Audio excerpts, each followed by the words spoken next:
Okay, this is the prototype for a 100-inch wingspan Super Sportster.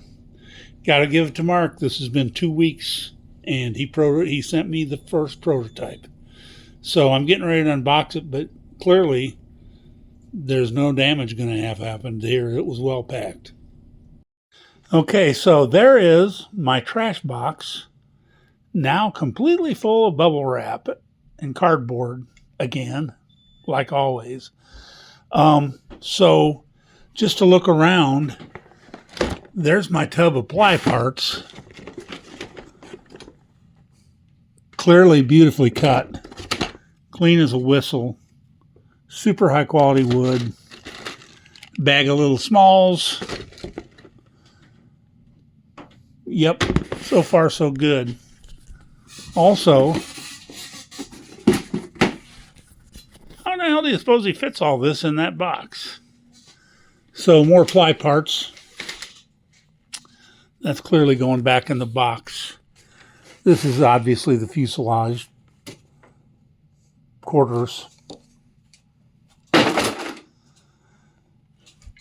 Mark said he gave me plenty of extra sticks. You know, this is a prototype, so I'm the first builder.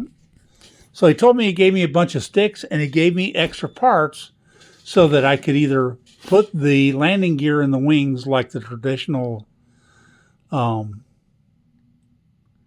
Super Sportster, or to build with a aluminum on the front. He's yet to send me landing gear. He's going to design and build those, and also the cowl and the canopy. That'll come in a later shipment. Of course, I'm not going to need those for probably a month. So here we are so far. Looks really nice. Okay.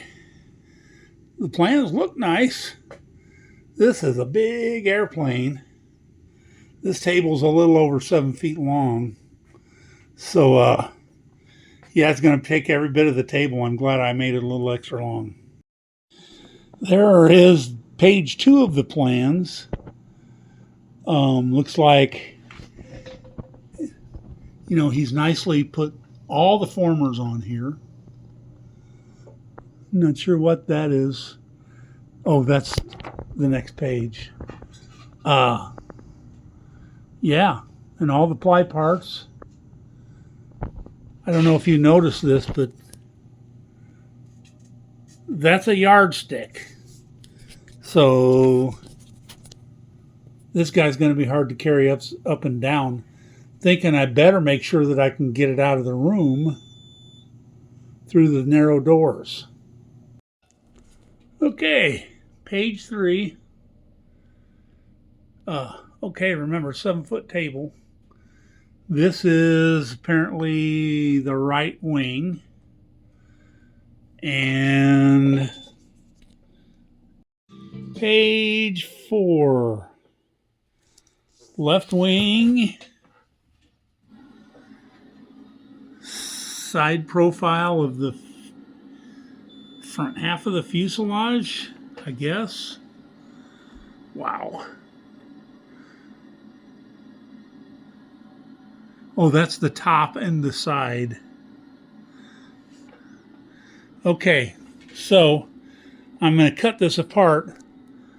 And just so everybody knows, I always comment that I have never built an airplane without my blood on it. Thus blood, sweat, and tears when I get frustrated. I don't really cry. Well, not like a baby anyway. Anyway, so here we are. I'm getting ready to start this, and of course, I'm going to cut that bottom half off. And what I really like about this is Mark has not made it so I have to cut it irregularly. I can pretty much cut it down the middle except for right here, but I don't have a problem with that. I can count 4, 4, 3, 2, plus I'm looking at it now. Anyway, I'm going to cut this off straight so I can start pinning to it.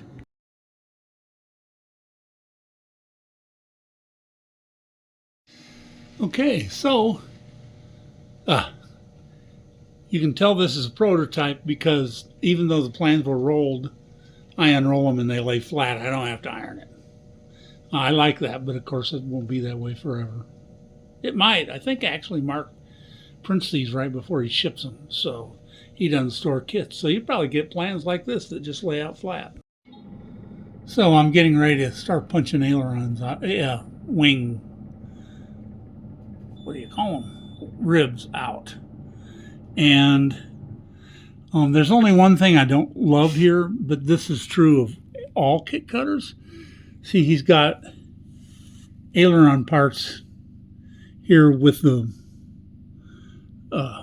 wings ribs, but that said, at least they're to the same part. Okay, so there's the first rib. I think that these two little holes are for a jig, a wing assembly jig, which he has provided a different method, so I'm not going to bother punching them out yet.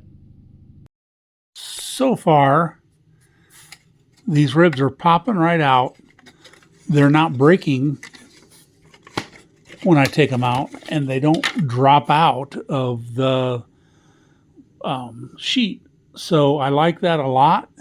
It's an issue that I have with some of these cutters, that the wood always falls out of the sheet. These are ribs. Ribs should be strong. This is heavy duty, thick ply.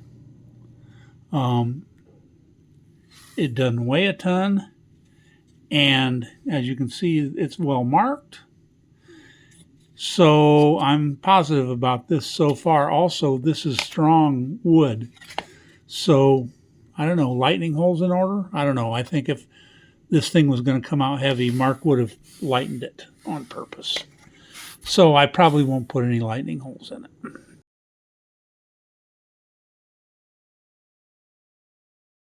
Okay, so labeling.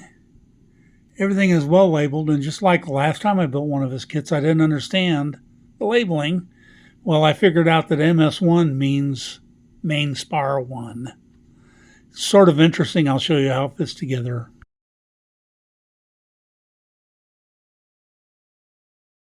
So this is a bundle Mark put together. This is WP1, WTP2, WP3, and a couple other parts. These form a box that goes in here between these ribs.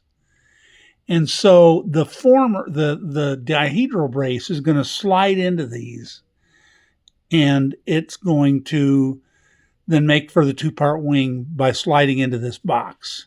It's all going to lock together, and it's a pretty cool setup. I've done these before like this, and yeah, I'm sort of excited to see this happen. That said, currently he sent me a plywood dihedral brace, which isn't going to wind up actually being used. It's there just as a spacer to get this right. He's going to send me a piece of aluminum. So here's the WP. Can't remember what it stands for. Wing. I don't know. It's the box. So there's these two angled parts. If you look, the box has this taper on it. This is for the dihedral, so it goes like this. You can see that it's higher there. So it goes here, and he has these two fillers to fill in between here. And they're WP4 and WP5. He doesn't show them on the plan, so I'm going to put them in, obviously. So guys, I order transfer pipettes. If you look over there, that one has a little tip. This one has a bigger tip, but it's been cut off. And the reason I cut it off is because it got plugged. But it's going to work fine for this. So I use it to gently put CA glue in here without spilling it all over the place. Okay, so here's where I differ from a lot of people. I use wood glue to glue a lot of stuff together. So I'm going to try see if I can use it here to glue this box in. I'm sure it'll be strong enough, but am going to need to clamp it. And it doesn't take long for the clamp force to stay in. At this point, I'm trying to figure out what this empty spot is back here. So I'm going to give Mark a call. So there is the box with the dihedral brace, which is straight. So when you slide this box in, make sure it angles up to make for the dihedral on the wing. Okay, when you build these wing boxes, it's designed so WP2, which is bigger, goes on the outside. And when you're done, they should come together like this. And you can see, makes the dihedral. It's possible to put these backwards. So assemble these, dry, make sure it works, and then glue them. So one of the things I know that can go wrong with these things is that the ribs can all be shifted one way or the other if they're not square right here. So I used a 1, 2, 3 block to get this straight. I'm going to leave it sitting there till I'm done. But as you can see, that wing just right in there nice and pretty. And so the next thing is to glue all these, but I'm going to wait until I drop that top spar in. Okay, so I got the trailing edge, main spar. This is beautiful. This kit is beautiful. This main spar is cut around these ribs. It drops in 2 pieces. I guess you would call it the spar web. Anyway, it's balsa, and you might not think it'd be that strong, but of course this end here is super reinforced with this box and glued on. And then the rest of it, as you can see, it's half by 3/16. No, half by 3/8. And that's a lot of balsa, and it's pretty hard. Ain't no way this is giving up. So this is cool. Of course, we got something to go there. I'm not sure yet what that is. So we're getting close.